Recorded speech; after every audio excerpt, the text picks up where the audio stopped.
Welcome to Chapter 4. This week we focus on the false self we create and look at our survival behaviors, our survival fantasies, how we hide ourselves, how we defend ourselves against attack, and the self that we create that we think we should be, the perfectionist, the one who we think would get applause or approval, or maybe protect us from being hurt and help us to be included. We're going to do an exercise to really look at the 4 primary ways that we hide, the four primary survival roles that we take, and how they play out, and also briefly look at what the healing process is for each one. This is a really important chapter because the self we create is not the self that God created. God loves the self He created.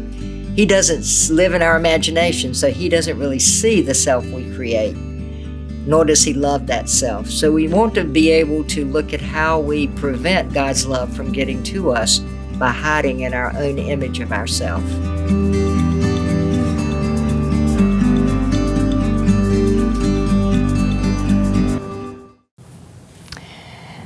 So one would wonder, how do we deny this? How do we pretend that we're not just limited human beings? How do we lie to ourselves and lie to others and try to hide from others? And when I was growing up, women used to say before they went out of the house, they would put their face on. And so a lot of times that's what we begin to do. Often by the age of 7, if you're living in a house where who you are is shamed, so you can't just be a regular kid, you can't just be that person, then we come up with ways to hide. But the first thing we often do is we develop a self that we think would please people, would keep us safe, would keep us out of trouble, that would be accepted and even applauded. And so we develop this idea of who we ought to be, who we should be. And so we move out of our body and into our imagined self or our false self. Because in our idea of things, this person has no needs, no limits. They have no fear, because this person is the one we made up. So it's been called the imposter, it's been called the false self, it's been called the survival self, but it's often done by the time we're age 7, and there's 3 characteristics of it. One is, it's all about me. So everything from that point on, because this self doesn't exist in reality, so the only way it knows who it is by the reaction that people have outside it. So if I ask Brandy to go to a movie and she says no, then it will be she doesn't like me. It can't be that Brandy has something else to do, Or if somebody says they don't like something that I do, then I'll think they think I'm stupid. So I'll go to extremes because this self is totally dependent on the outside, but everything is self-referenced. Everything will come back to me. Second thing about it is it's very magical. And we live in a world that sort of thinks that way. We take a pill and poof, we're with the magic dragon. No, you take a pill and we're okay all of a sudden. So this is very magical. I want to find the right words, the right formula, the right way to make my world work. So there's a magical quality to it, and it's very much based on like fairy tales. I'm going to kiss enough frogs, and one of them's going to be a prince. And so you kiss 1,000 frogs, and the prince ain't got here yet. But it's that idea of the magical solution to things. And the third thing is it's very all or nothing. It's very concrete. So, it tends to be very fickle in the way it deals with something. It's very much like the Israelites, when God does all these amazing miracles for them, and then they go and build golden calves. It's like, it just keeps on changing. So that's this self. And it's usually developed pretty well by the age of 7. So it's very, very much, and this is what we weigh everything against. This is we'll justify everything to defend this self. And we'll ignore this self. It won't ignore us, but we'll ignore it, But still, the body tends to act up. So this second way, this is mental. This is our mental defenses. And then we have our physical defenses, the ways that we deny who we are. Probably the most common physical way of lying to ourselves about who we are is isolation. I can be anybody I want to be in isolation, but I can't validate that outside. Like if I decide I'm a cutesy little 20-year-old, I can go over here and I can start flirting with Chris, and he's like, "What's that crazy old woman doing?" He can't see that 20-year-old that I have built up here. Or if then I go to Chris and I continue that, and he says, "Are you a cougar?" I mean, it's like, so you end up not being able to do it. Isolation, again, will isolate away from people who want to tell us the truth, which often means we isolate away from the very people who love us the most. Because people who love us the most are going to want to tell us the truth. And so we'll isolate away from the people who love us the most, and we will start gravitating toward people who have the same thing that we have. Like if you're an alcoholic, the bar makes you feel real normal. If you're a person who's a workaholic, corporate America will make you feel real normal. If you're a person who is a helicopter mom, the carpool is a wonderful place to live. Because everything makes you feel, you go to where you feel normal. If you're in a cannibal village, eating people makes you feel really normal. But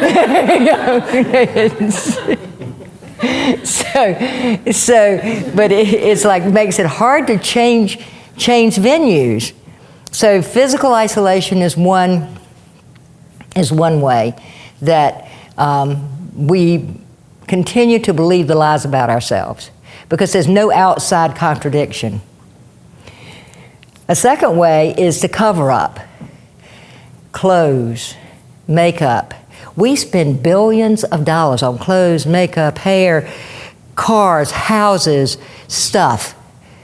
We're like a refrigerator with beautiful magnets when all the food's rotten inside, right? and so that's what we do. So we cover up and we dress up. Somebody said, if I had paid half as much attention to my prayer life as I pay to my waistline, I would be so holy.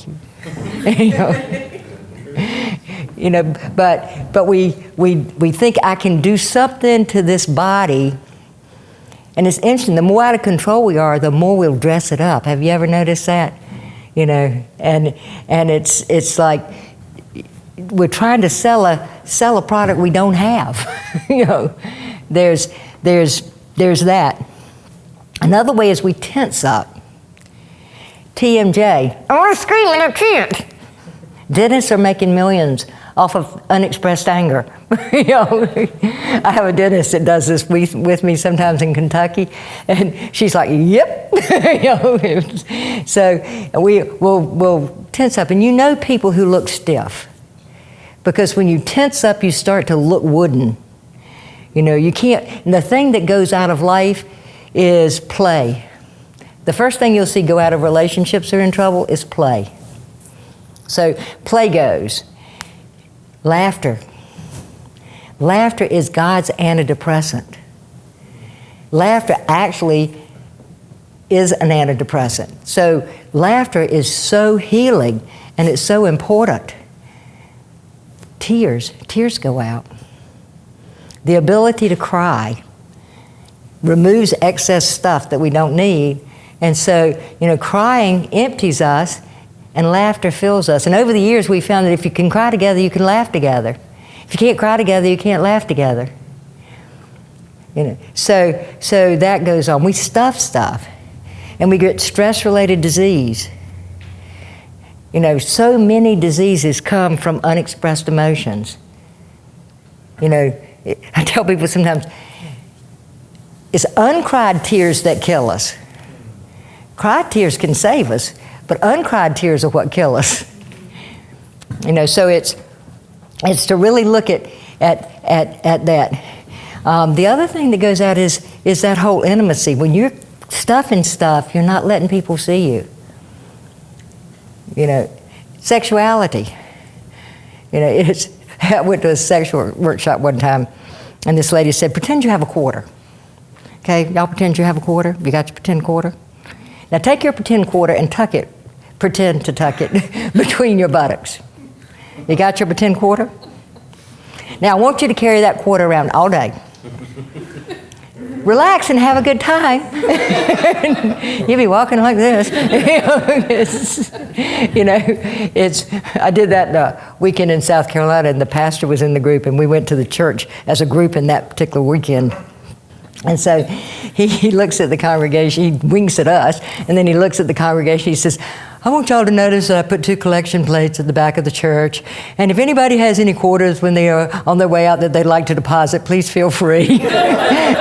and so then he sends me this little leather pouch with $25 worth of quarters in it, you know, which I did not want to touch. It's like, you know, you have, so our physical ways that we hide.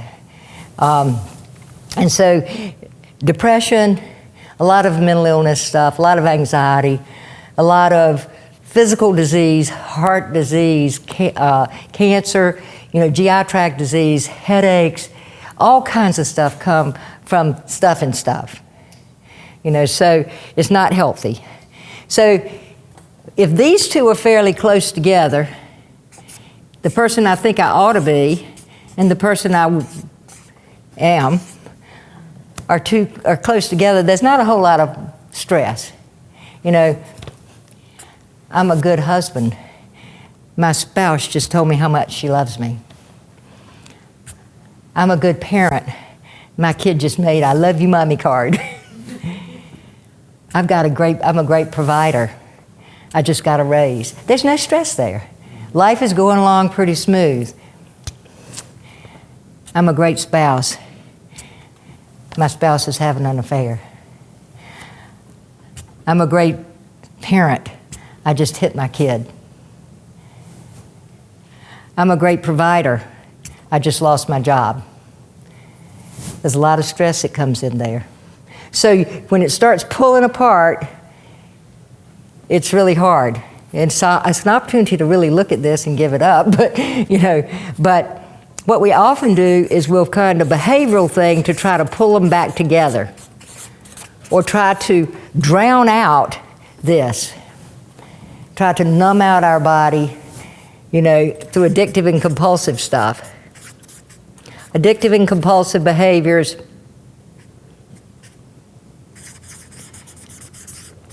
to try to make it go together, to try to make these two come together. So you end up with, you know, taking alcohol or drugs, including prescription drugs, you know, because, you know, it doesn't matter if the doctor gave it to you. I treat a lot of doctors. You know, I mean, we assume people know what they're doing when they give you stuff. Question it, you know. But, you know, we work hard. Maybe if I work hard enough, I can be that good provider, I can be successful. Maybe I can be this person that everybody applauds. Maybe I can be somebody, you know. Or we you know, anybody in here a cleaner? Like, you clean up when you get stressed? That's good. You clean up when you get stressed? Oh my goodness, I will never have that particular compulsion. You know, that is one that I escaped. I think it may be the only one, but it's one that I escaped. You know, so we do, and we often give more time, more loyalty, and more attention to the one person who treats us the worst. The one person who treats us the worst, we give the most to. So all of this becomes, you know, as far as like the addictive and compulsive stuff with substances, one thing I just want to mention is if you are sitting on the eye of a hot stove, it is not a good idea to numb your butt.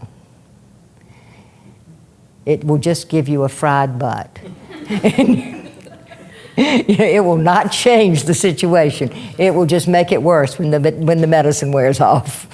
So you just want to do something different. If you want your life to change, you have to do something different. And so this goes on. But this is where a lot of us live, and this is where we're really taught to live. This is the front we present. This is our Sunday go to meeting self, So, and it's really kind of flat, but it has 4 basic venues that it takes.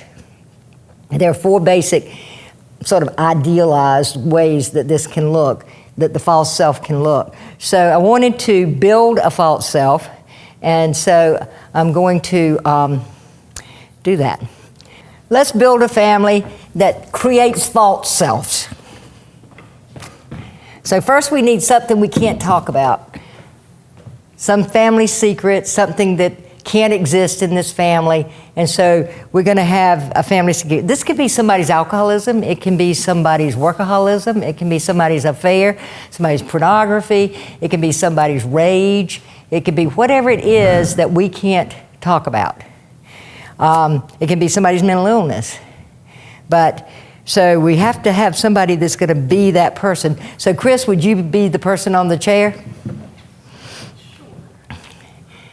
So what we're going to do is let him stand up on the chair. Okay. And you'll notice that he is not grounded. His feet don't touch the ground. He's got his head in the clouds. He's not standing in reality. There's a big hole in his reality. So he's looking down on people. He's critical. He's judgmental. It's his way or the highway. He can't change his point of view, because if he changed his point of view, he would have to get down into truth. So he's kind of stuck up there. So he's rigid and stuck. And he is the traditional Dr. Jekyll and Mr. Hyde. That was Robert Louis Stevenson's story of his own addiction. So he's a charming man in the day, but he's a monster at night. So we have him be this guy.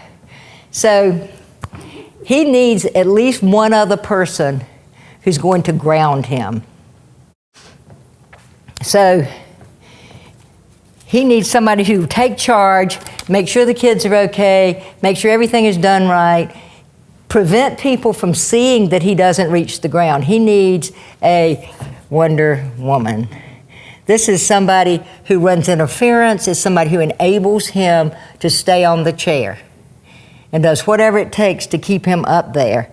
So this is the person who is the strong woman who's controlling. This person treats another adult as if they were a child. So, it's the treats it as if they were a child. So, Brandy, you want to do this one? I will be Wonder Woman. Wonder Woman. So you're going to stand right in front of him so nobody can see that he doesn't reach the ground. Now, they're going to look like an amazing couple because look at them. They look so good. And if you notice, she is also rigid. She's stuck too because she can't move without him being found out. So she's sort of in this parent-child relationship there. Now, if you look at who are the false selves that will come out of this kind of relationship.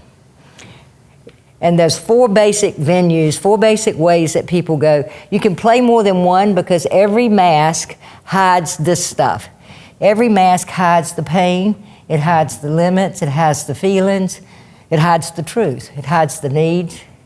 So you can switch masks, play more than one in different things, but the thing is you're protecting yourself from being known, the real you being known. So the first one is often the oldest child, and this is G.I. Joe, the all-American hero kid. This is the kid that does it all right. This is your overachiever. They're going to be the doctor, lawyer, Indian chief. This is your straight-A student, your captain of the football team, your youth leader at church. This is the person who knows how to come in and take charge. They're not going to They're never going to have a childhood. They don't play. In fact, they think other people are stupid because they play, and they don't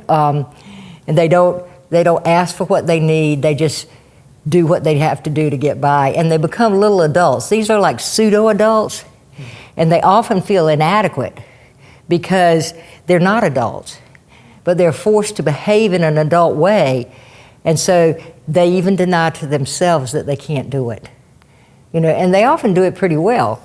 So this is the child that grows up way too fast. This is your 40-year-old, 4-year-old. That is your overachieving kid. The problem with this, these children run the world as adults. They're your CEOs, they're your pastors. This is the pastors I did for all those years. These are doctors, nurses, people who just kind of come in and take charge. Somebody told me one time, some pastor said, I don't want your program in my church, I'd lose all my volunteers. Because these are the people that show up, that's to get out of the house, basically. So this was my daughter, and she was Volunteer of the Year in the state of North Carolina when she was 14, all because she really didn't want to be at home. But she was this overachieving child, this take charge child. And you can, there's some good things that go with each one of these masks. It's not all bad. These children are successful, they study hard, they accomplish a lot, they're caretakers. The problem is they don't receive well. It's hard to give to them because when you receive, you have to be vulnerable. So receiving is a whole different ballpark. And so this is the child that will do it themselves. I do it myself, and it's the child that doesn't know how to play much and tends to go into adult relationships from a parental standpoint. And most adults really don't like to be parented. So often their relationships fail because the thing that makes us know that we're valuable and builds our self-esteem is knowing that we have something valuable to contribute. Knowing that what we have to offer is important. And so if we're not allowed to give anything, then we tend not to function that well in the relationship over time. So your job is to come beside your mama. Hey, Mama. Hey. And her job is to take care of her mama so her mama can take care of her daddy. And these are not sex related, by the way. Any of these can be male or female. So it's not a sex related role. But who is the real spouse here? The child. Because this is the person she talks to, this is the person she leans on, this is the person that knows more about her parents' business than any child should. This is the child that is functioning as a partner. And some people have called it emotional incest. I mean, it's a very strong bond here. And this child will either leave home early or never leave. So it can be, either one or the other. But they look good, and this is the hardest child to really see themselves as having an issue because they don't know what's wrong. I'm doing it all right. What's wrong? So that's there. Another false self that we create is this person. This is the you ain't telling me what to do person.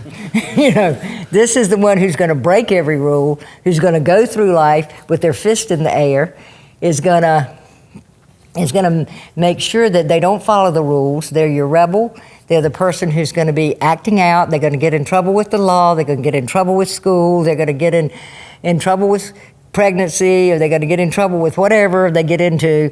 And but the whole thing is that this is junk, and I ain't playing.